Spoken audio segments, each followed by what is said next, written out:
Russian troops are trying to destabilize Ukraine, claim U.S. and British officials.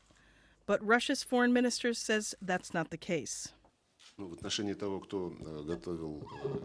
We are deeply convinced, and nobody has so far challenged this conviction, that the situation cannot be calmed down and changed into national dialogue if the Ukrainian authorities go on ignoring the interests of the southeastern regions of the country. Moscow now has thousands of troops massed along its border with eastern Ukraine, and though it insists it has no intentions of invading, Moscow says it reserves the right to defend ethnic Russians in the country.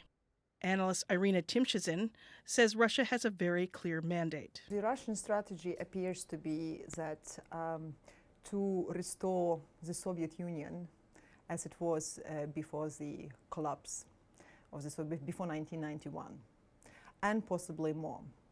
I think Putin actually considers himself to be the collector of Russian lands, and by Russian he unfortunately means countries like Ukraine, because Russia has not recognized to date Ukraine as a separate state. In Kiev, a meeting between the parliament and communist deputies ended in a scuffle, highlighting the high level of tensions within the country's borders. Pre-planned and coordinated provocation against our country has started. It was organized by the intelligence services in the Russian Federation. But the head of the Communist Party in Ukraine countered that comment, blaming inaction by Ukrainian officials who say they ignored the needs of the people. The most important thing is to answer the question what exactly the Ukrainian authorities did in order to prevent these events in the asset.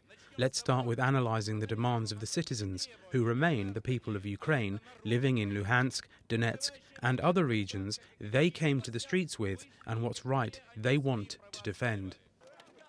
In the flashpoint town of KHARKIV in eastern Ukraine, residents also remain split. We demand a referendum, and the gang which is now meeting at the parliament should not impose their opinion on us. The situation we have in Kharkiv now is being escalated solely by the Russian side. It is in Russia's interest to return Kharkiv, Donetsk and Luhansk under its control. It is in its interest.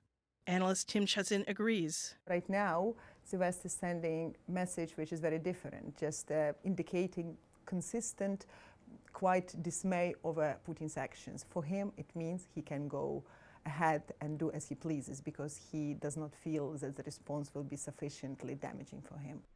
But the political chess game continues to be played out on the border of Ukraine and Russia, with no clear winner in sight. Though analysts say it is clear that Mr. Putin is determined to be the victor, and likely before the May 25th elections in Ukraine. Mary Motta, VOA News, London.